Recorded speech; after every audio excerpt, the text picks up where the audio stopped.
Hi, how are you? It's Travis here, and welcome back to our adventures in Azeroth. Last episode, we did a little bit of herbalism in Arathi Highlands, and we got it up to 182. Today, we're going to get it over 200. That is the goal. And hopefully, we get to fight some Horde along the way. We fought a couple of Horde last episode. It's mostly just griefing low levels. But who knows, we might actually find some people around our level doing the same thing, or maybe even a higher level player.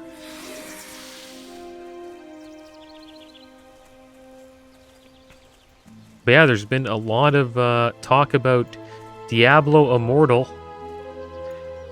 I think it may be the most hated Blizzard game that I have ever seen, like, get so much hate. I think it has surpassed Warcraft 3 Reforged, which a lot of people hated on. And there's a website called Metacritic where people can rate games, movies, TV shows, all that stuff. And the user score was 0.3 for Diablo Immortal, which is considered to be the worst user score on that website, tied with I think Madden 21. And that another thing that's interesting is that two other Blizzard games are down there as well. They're like below 0, and that is Warcraft 3 Reforged and see, World of Warcraft, the Burning Crusade Classic. I thought that was crazy that got such a bad score. And I think it's because of just the microtransactions that TBC had. Like the player boost, people just hated that. Like, I thought it sucked too. But I didn't think that, people were that angry about it, but clearly they were. I honestly think it kind of does ruin the game, because leveling is a huge part of Classic. I've talked about this before. I understand the reason why people want to, boost. Not everybody's interested in leveling. Most people, I think, are more interested in the end game of World of Warcraft, like the dungeons, the raids, the raided arenas, battlegrounds, all that stuff.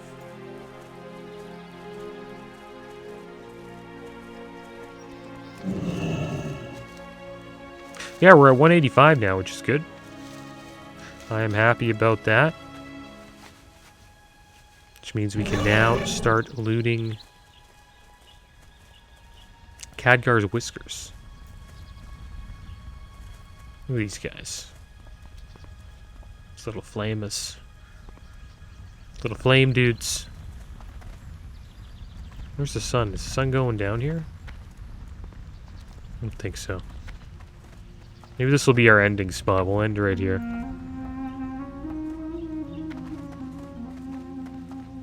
We'll just keep doing laps. Starting now. Trying to get to 205. Once we get that, I can go back to Searing Gorge. And then we can start questing again there. And also herbing at the same time.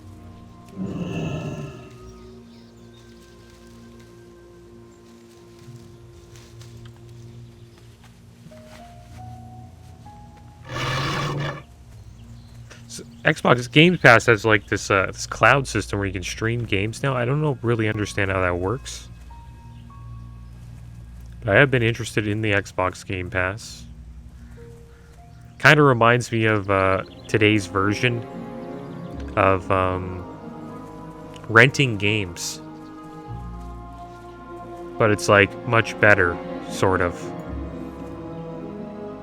Like having to download the game kind of sucks. But I think that's what the streaming does. If you can stream a game, then maybe you don't have to download it. I'm not too sure what that means. But there is some news about it. Yeah, you get a lot of games with the Xbox Game Pass. It's on PC too, which is pretty awesome. I could imagine those, like, over time getting pretty damn good. Like, the amount of games that they could have. You get, like, hundreds, maybe thousands of games. Just from, like, a monthly subscription. The days of going to, like, you know, an EB Games... Well, it's called EB Games here, or GameStop down in the States, are probably going away. It's looking like it. But it was always cool going to a game store, you know? Or, like, lining up before a launch of a new game. Did that a couple of times for, like, Grand Theft Auto, San Andreas... So long ago. Couple of I think Halo as well. Call of Duty. I've actually did that for I did that for World of Warcraft Cataclysm. I lined up outside. Doesn't happen anymore though. Wild Steelbloom, where is this?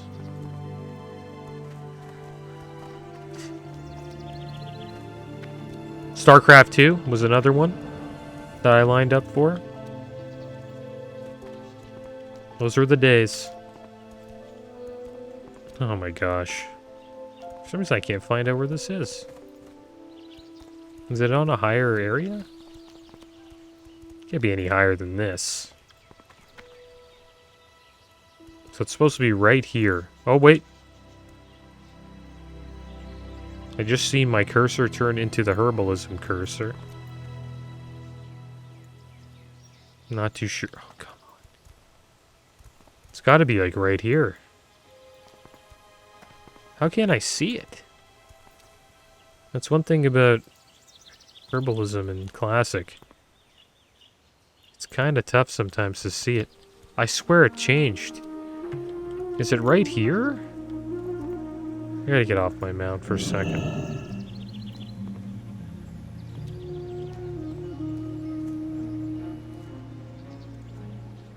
I gotta be blind. There it is. How hard is that to see, like? There we go, we found it. Wild Steelbloom's pretty good. You can actually use that for some endgame alchemy potions for classic. Try to make as many as we can. Try to use these herbs that we got. And also, Classic's shutting down some servers on August 9th. So people think that August is going to be the pre-patch. Probably the end of August, maybe the middle of August, early September. Will be the beginning of the Wrath of the Lich King pre-patch. And yeah, if they can, the people who are allowed to leave can choose from group of servers. I'm not too sure which ones, but I hope they are populated ones. If I was on North America, well, I do play on North America, but if I was a player on like a dead server in North America, I would probably come to Grobulus. Because it's probably the only server in North America where winter graphs won't be like a total joke and dominated by one faction.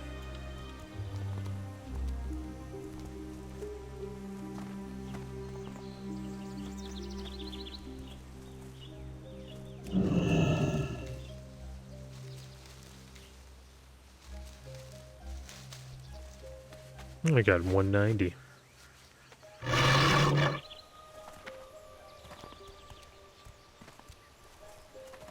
Honestly, thinking about just leveling up, probably have a tune that's level 7 or level 80 in in Garabulus, just so I can kind of, you know, experience World PvP and also Winter Grasp. Because I won't even be able to experience that on Fairlina. It's kind of sad. It's not that big of a deal, but it is content you are missing out on if you are on one of those servers that are dominated by one faction. Like Benediction, Fairlina, Pagel. It's kind of sad. I wish they tried to do something about it, but they're not going to. So we're getting a lot of levels here. We're already at 190. I knew it would fly up once we got Khadgar's Whiskers.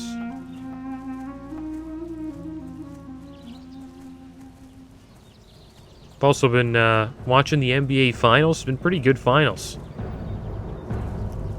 Right now, the Golden State Warriors and Celtics are tied at 2-2 during the recording of this video. Just finished watching a little bit of the game.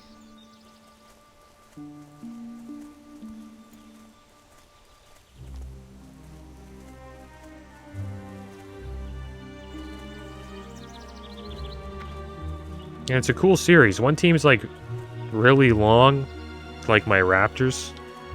Boston Celtics, they're very good at defense. They defend the three very well. And then we got that, you know, I don't even want to call it old school because it is still kind of new, this three-point era.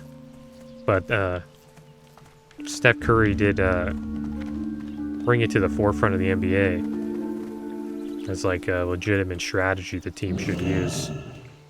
And it's cool to see how teams are adapting to it. And I think the Celtics are a team that has, you know, found a way to adapt to the three-point shot. Very strong team defensively. But Steph played crazy in that game 4.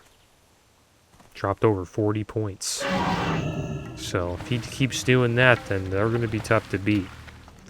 But I think that's what they need to win. I honestly do. Like, if Steph needs to carry the Warriors on his back, if the Warriors are going to win this championship. And my favorite player on the Celtics is actually like kind of like a role player, Robert Williams III. He plays such an amazing role down in the paint, like just grabbing boards, getting blocks, shutting down, you know, easy buckets for the Warriors. I play fantasy basketball. It's like one of my favorite fantasy sports games. I think it's the best actually out of all the sports. And he was actually ranked within the top 30, I believe. 30 players in 9-category fantasy basketball.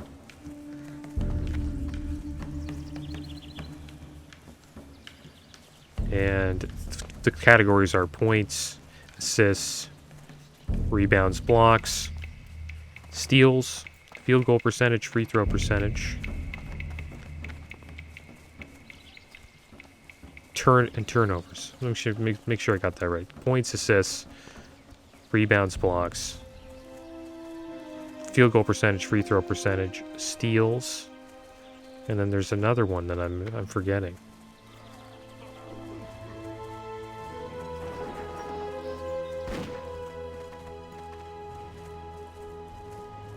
Three-pointers, 3 points made, and then turnovers. And yeah, he's just a player that, you know, rebounds well, gets blocks, solid field goal percentage, and he rarely ever turns the ball over. And that makes him just such a great player.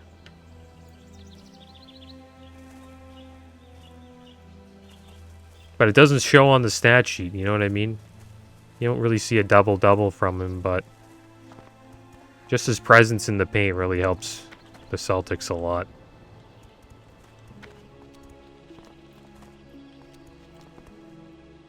I actually think, like, I don't know, I'm rooting for the Celtics to win because the Warriors have just been dominating for so long, but You know, I wouldn't be surprised if Steph Curry can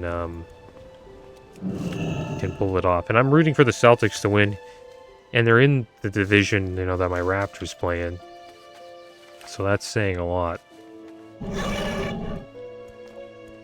Also, the cool thing about fantasy sports, like some people think like, oh yeah, you gotta watch sports all the time to be decent at it. You really don't. It's mostly numbers and strategy that win fantasy sports. I honestly believe if you're a person that, like, you know, is good at, like, you know, strategy games, video games, you'd be good at fantasy sports. And same with, like, if you play, like, Magic the Gathering, it's pretty much the same as playing fantasy sports. You know, you're building a deck, you're building a team, and you're building a team to, you know, to win. Most efficient team you can make against, like, all different types of teams. And it's the same thing with Magic. You know, you're trying to make a deck that is strong against all the other, you know, decks. Obviously, there's going to be some decks you're weak against. Fantasy sports, there's going to be some teams you're weak against. But, you know, if you can beat the majority of the teams, then you'll perform well.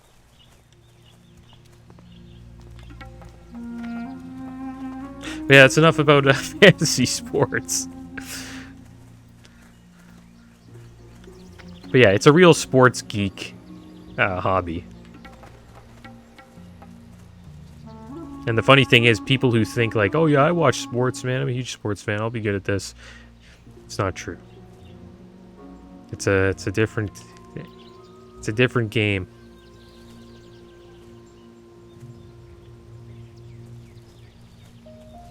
But yeah, you would be decent if you watch sports all the time. You would be up to date on like what's going on, but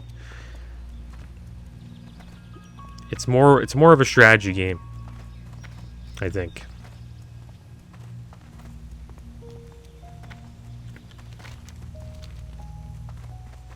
All right, so what are we at here? We're at levels of 194.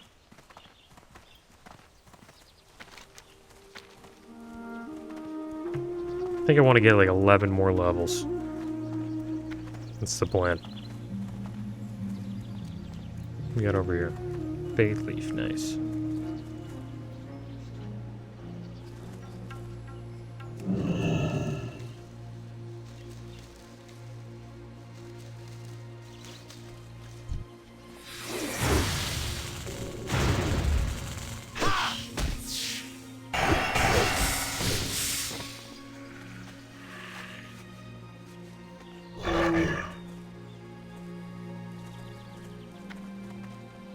There we go, 10 more. We are free from the flower picking farm. I think I'll do this on my paladin. I was going to not do it, but I don't think it will be that bad. It's just a couple episodes. He was at paladin's pretty much at the same spot where my shaman was. I don't think it'll be that bad. Just a couple laps.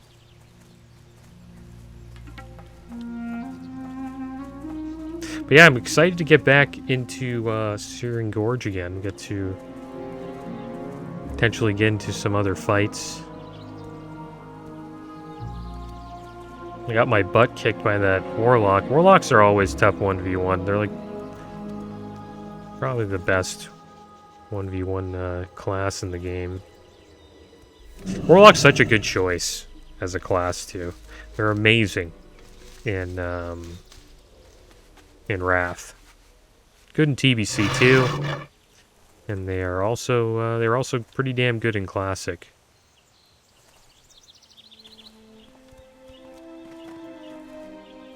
Human Paladin here. Part of the Kitten Safety Squad.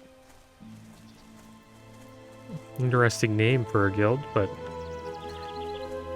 seems like they protect all the kittens.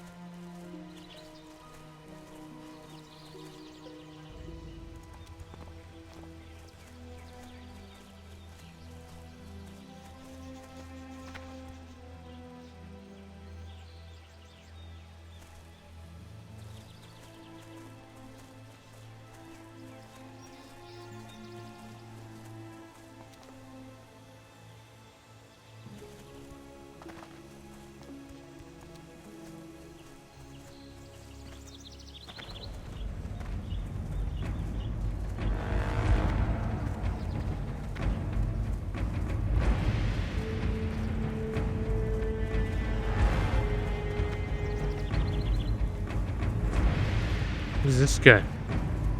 No mercy? No mercy, guys. He bubbled. Hodge. Nice. Should we let him go away? I can't. I'm not ruthless like this, guys. I don't know if he doesn't. He's got it away. We're getting herbs. Bruiseweed there. Khadgar's whisker right over there. Bruiseweed won't give us any levels. But we could use it to level up alchemy, so I might go get it. The guy's probably like, nice, man. I love being a paladin with Bubble and Hodge.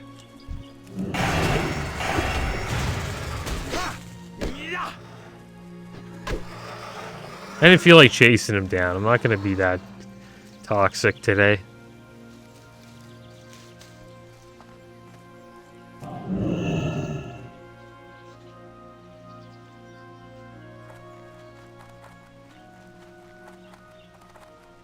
The low level, like, bashing, I don't know. It's just not as fun. Okay, where the heck is this, where's this herb, man? Bruiseweed, where are you? Are you even inside? I think you're on this side, actually. There you are. Oh, we actually do get XP for this. Not bad. Surprised. Would you look at that?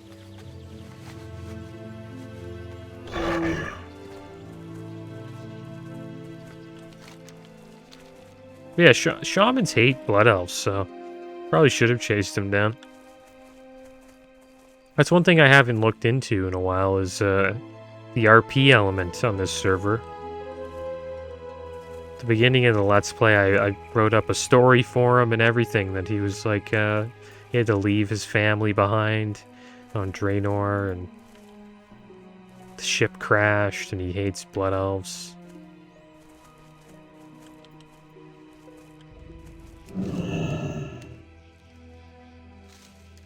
I gotta get that add-on going again. Yeah, I'm gonna turn it on. What's it called? Yeah, it's called, We'll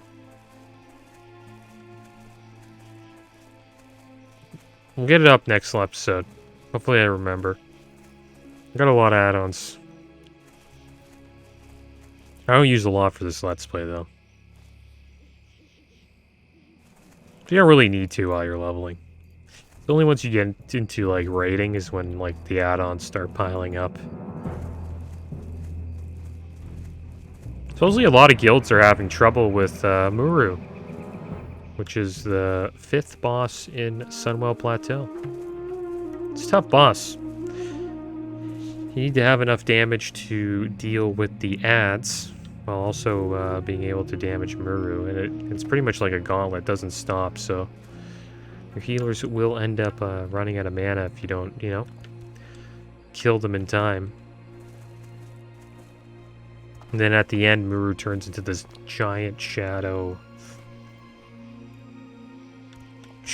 being. And then it's called, I think it's called like Entropius or something like that. And then you fight him, and then there's like a time limit on how long you can, you know, fight him, because eventually there's like this AoE ability that keeps ramping up in damage. So the longer it takes to kill him, the more damage you take, and if you don't kill him in a certain amount of time, your raid is going to wipe.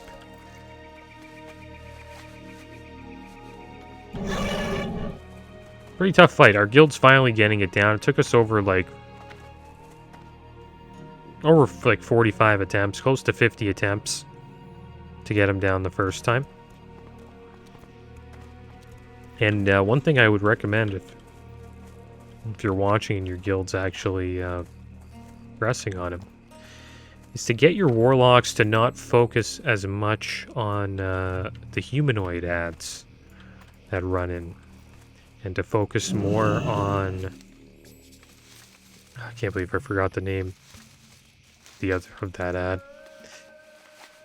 the big shadowy ad. Can't believe I forgot the name of it. But if you're raiding, you'll know what I mean. It's like a big shadow ad that the melee can't touch. Like, Most of our warlocks were putting too much, seed of corruption damage into the humanoids, and then that other ad that the rain's supposed to take down would just like stay up too long. So we switched it up to where the warlocks just would like focus more on shadow bolting that ad, and then the melee would deal with the humanoids, and it actually worked out like way better. Problem is like if you're a parsing warlock, you kind of want to seed the humanoids because you do more damage. It means you get a higher parse. But parsing does not always benefit the raid. So I was talking about earlier, like earlier episodes.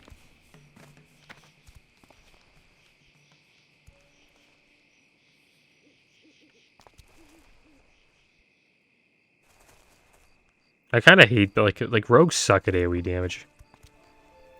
Kind of bugs me.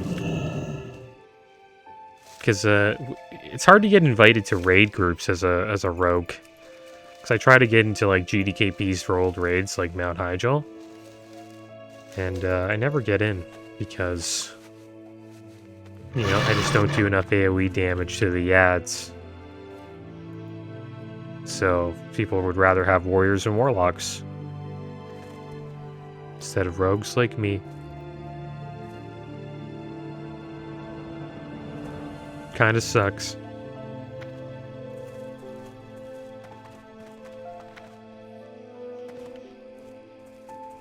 And it makes sense though, because the entire raid is mostly just killing ads, trying to kill ads as fast as you can.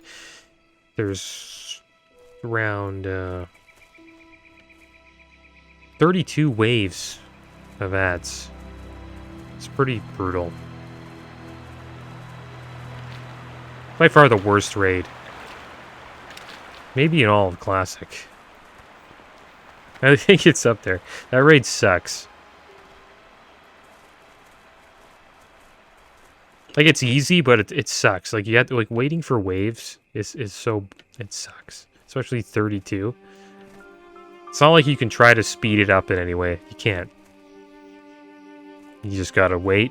The only way you speed it up is by doing more damage to the waves. That's it.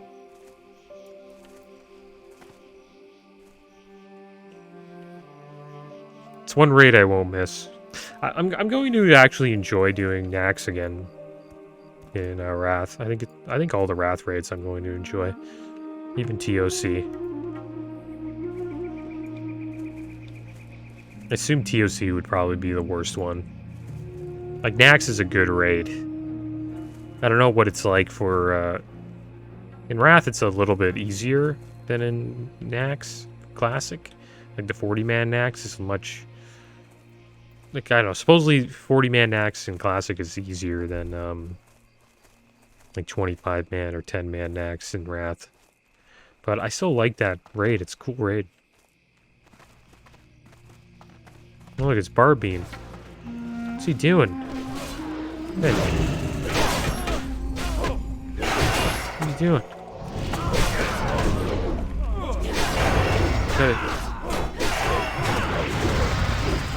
Stop him, he's attacking our people. This guy's a beast. Save him. Save him! Why can't I heal them? Okay, good. No, he healed him.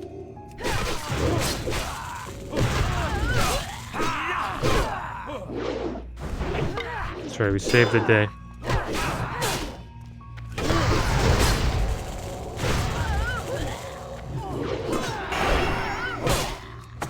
What can I do for you?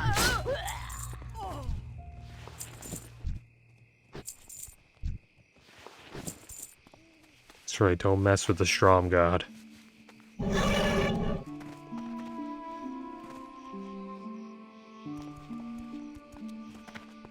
The guy might be coming on his 60 to camp me. Good thing is, though, we only need a couple more herbs, and we will be 205. And then where's our hearth at? Ironforge, nice. So I guess we will hearth out to Ironforge after this.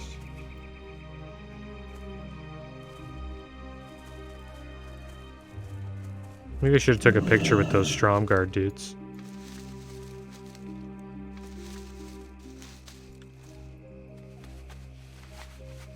Said I would take a pic with the elementals. We could take a pic of the elementals. I think that would be a pretty cool screenshot. And I actually guessed well. We're actually like at the elemental place. Yeah, I said this is where I'll probably stop, and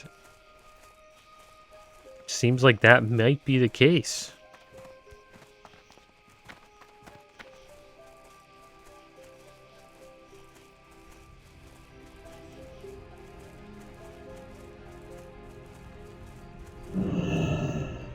We'll take a picture of these guys. It's kind of a nice picture. There we go. I turned around. There we go.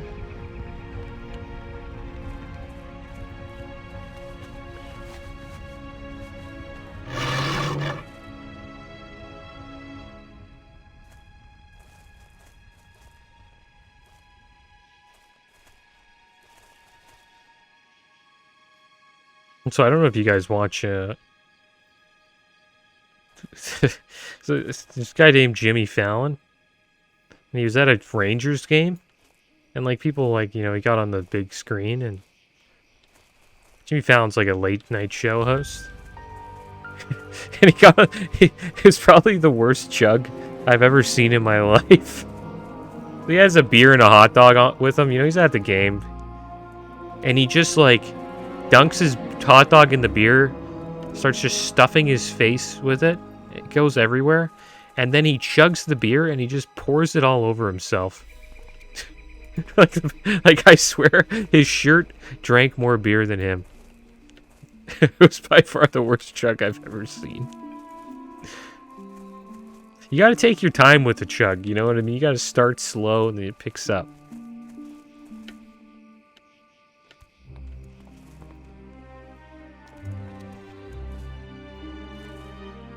Okay, so we got a wild steel bloom here. By far, I don't know, you should check it out on YouTube. It's by far the worst chug I've ever seen in my life. Like, it's kind of sad, because, you know, those beers, you know, they're expensive. That's not like, the guy's just, that's pretty expensive, man. It's no joke.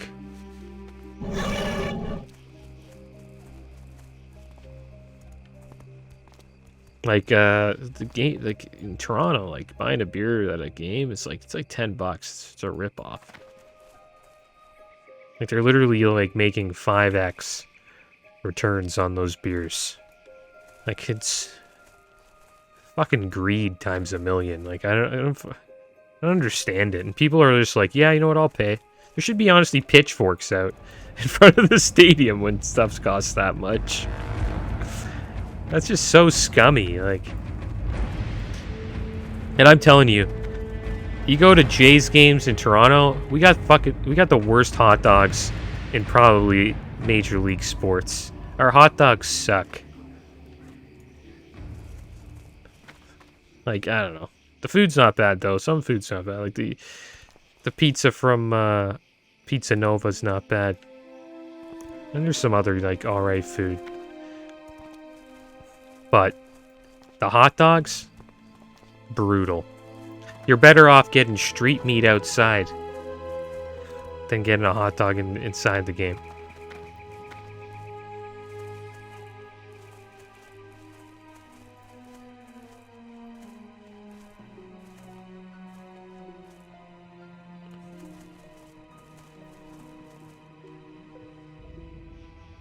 Come on, give me a herb. I wonder what that paladin thought when I ran up on him, because he was attacking those Stromguard guys.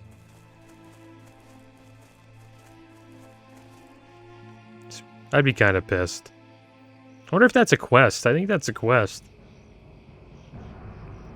It's gotta be a quest.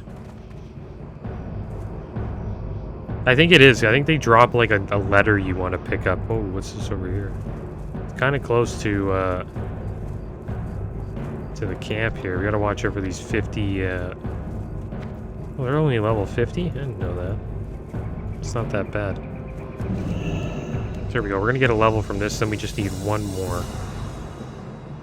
It looks like we didn't finish off at that fire elemental area. Actually, far from it now.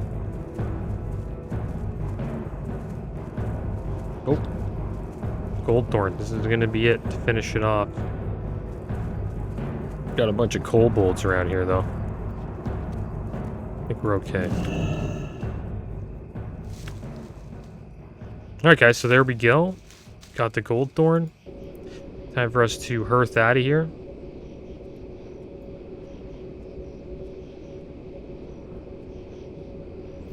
And got 205. It's been good. And I'm not too sure what we will do next episode. Potentially we could still focus on our professions and get our alchemy up to 200, which could be a good idea. Got 80 gold and some herbs to do that. Or we could head to Syrian Gorge and start leveling again. I don't know. Maybe we'll look into leveling up our alchemy. That is the end of today's episode, guys. As always, thanks for watching. Keep your heads up. Later.